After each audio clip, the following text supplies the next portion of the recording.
Bonjour, c'est le Trader Zen. Alors aujourd'hui, cette semaine en tout cas, on va faire une vidéo sur le CAC 40. Donc mise à jour de la situation du CAC 40 depuis la dernière vidéo. La dernière vidéo avait été faite, on se trouvait ici le 17 septembre, vendredi 17 septembre, donc le week-end du 18-19. De là, on avait remarqué une chose assez caractéristique, c'était la cassure du biseau descendant, donc en semaine ici. Biseau ascendant, pardon. On a cassé le biseau ascendant. Et qu'est-ce qui s'est passé depuis la cassure de ce biseau ascendant? Eh bien, on va regarder en journalier. Hop, voilà. On s'était dit la dernière fois qu'il pouvait y avoir une zone de support ici. On avait remarqué, on avait noté cette résistance à 6422 et on avait également remarqué cette oblique ici. Là. Alors, d'où vient l'oblique? L'oblique, elle vient du mensuel, voilà. C'est-à-dire que le CAC 40 évolue dans un canal haussier. Il a cassé le canal haussier par le haut, c'est quand même assez puissant. Ça ouvre la porte à une très forte hausse éventuellement. Et le point d'interrogation ici, parce que vous avez noté que c'était un scénario possible. Seulement, est-ce qu'il va le faire tout de suite comme ça d'entrée? C'est pas dit. Bon, la bougie ici mensuelle n'est pas terminée. Voilà, donc en journalier, on avait évoqué cette possibilité de rebondir sur la partie haute du canal haussier. On avait évoqué aussi cette résistance à 6422. D'où elle vient? Elle va falloir remonter très très loin. On l'a tracée à partir d'ici, la 6422. Vous pouvez voir la vidéo, la dernière vidéo qui avait été publiée, donc du coup le week-end en question, et vous verrez sur la chaîne, vous retrouvez la vidéo. Donc on avait déjà tracé cette résistance. Et qu'est-ce qui s'est passé? Donc elle est vieille, puisqu'elle date de... C'est un point en avril 2000 qui nous a fait la tracée. Et quand on passe en journalier, hop, on zoome un peu, voilà les 50 dernières séances du CAC 40. Donc cassure du biseau. Ici, grosse bougie rouge. Et le cours a ouvert en très forte baisse le lundi suivant, le 20 septembre, et a franchi cette résistance à 6422 pour repasser au-dessus et clôturer au-dessus et entamer une série de séances haussières. Et donc le cours a été rejeté une première fois par cette résistance. On voit que plus tard, on a ouvert, mais quasiment vraiment sur cette résistance pour attaquer. Donc finalement, la résistance a bien tenu son rôle une seconde fois. Et une troisième fois ici, lors de la séance du 6 octobre, où on voit la mèche basse. Regardez, à combien 6421,64. Donc là, la résistance a également parfaitement joué son rôle. Et depuis, on est en hausse. Donc cette résistance, c'est clair, elle est là, elle est forte. En dessous, il y a donc l'oblique ici qui correspond donc au canal haussier en mensuel. Donc il y a vraiment du niveau de résistance en dessous du CAC, c'est une chose.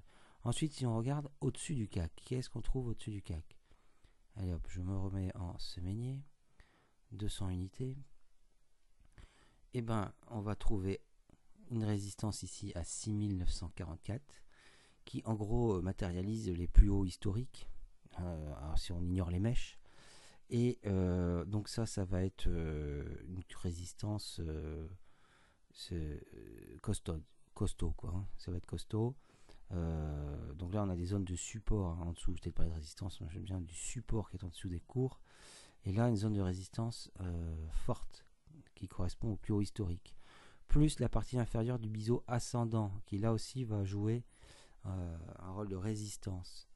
Donc au final, selon moi, le cours est vraiment entre deux niveaux qui vont être difficiles à franchir, que ce soit les 6950 ou que ce soit voilà, ici on va dire en gros les 6400 quoi. Donc suite à cette cassure du biseau, je vois pas une descente forte. La remontée, continuer de remonter, ça va quand même être délicat. Je m'attends plutôt à une période de range entre ces deux niveaux là, entre ces résistances 6960. Allez, moi je dis qu'on va quand même aller chercher les 7000 quoi. C'est quand même dommage d'être si près des 7000 et de ne pas y aller. Je m'attends à ce qu'on aille chercher les 7000. Au niveau des 7000, on verra ce qu'on fait comme figure. Je privilégie pas pour l'instant moi une cassure pour aller encore vers de nouveaux plus hauts historiques, pas dans l'immédiat. Je pense que le CAC 40 a besoin de souffler. Je pense qu'il a besoin de retourner voir aussi ce haut du canal.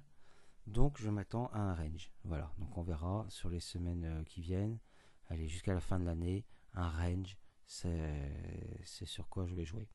Donc du coup, qui dit range dit des indicateurs qui passent à la fois des indicateurs qui vont être mitigés. Certains vont être positifs, certains négatifs. Ils vont passer de signal positif à des signaux négatifs.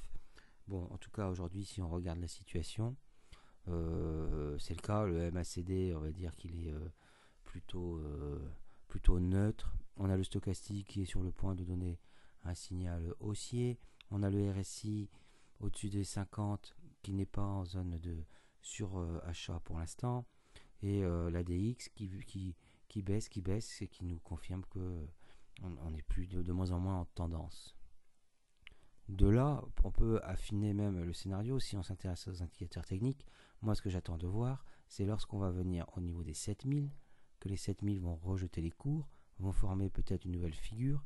Là, je regarderai attentivement les indicateurs techniques et je m'attends à observer une triple divergence baissière sur les indicateurs, à la fois sur le MACD avec 3 sommets. Ici, si on va à 7000, on fera des sommets de plus en plus hauts. On pourra sans doute allonger ici ce qu'on a observé, puisque là pour l'instant on a effectivement eu une divergence baissière sur certains indicateurs sur lesquels alors on va le tracer tout de suite.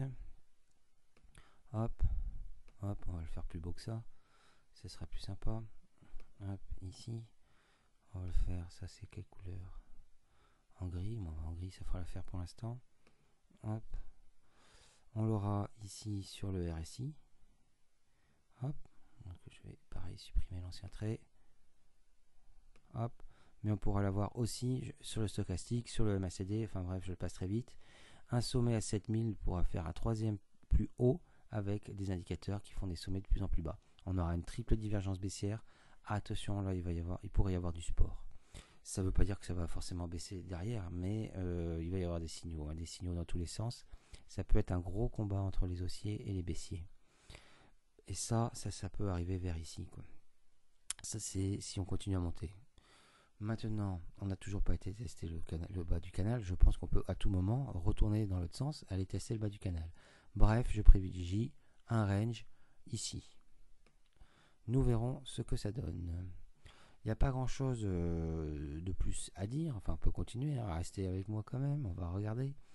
Ici, en mensuel, la bougie n'est pas terminée, mais c'est quand même très très positif. Il ne faut pas exagérer. Hein, c'est quand même très positif dans l'autre sens.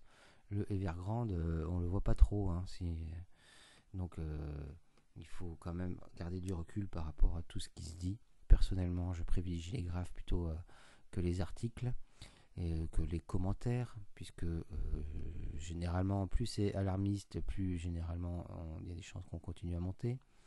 Donc là, tout va bien, même si ça se dégrade un tout petit peu. Mais c'est soit neutre, soit légèrement négatif. Mais vraiment rien à signaler. Bon, mensuel, de toute façon, la bougie n'est pas terminée, c'est pas le moment de faire du mensuel. En semainier, donc d'un point de vue figurographique, on a dit, et support et résistant, on en a parlé. Au niveau des indicateurs, c'est neutre, regardez. Il y a une légère dérive du MACD tout doucement, mais il s'est repris là sur les dernières bougies. Le RSI reste au-dessus des 50. Il y a encore du potentiel de hausse, et plutôt aussi encore. Et l'ADX nous montre qu'il y a de moins en moins de tendance. Donc les volumes sont corrects, on ne peut pas dire qu'il y a une baisse des volumes. Les volumes ne nous indiquent rien. Donc je pense qu'on est effectivement dans une période de latéralisation. Ça sera une manière de souffler, de latéraliser également, puisque la hausse a quand même été très très haute depuis mars 2020. Voilà, écoutez, je pense qu'on a fait le tour de ce que je souhaitais dire sur le CAC 40.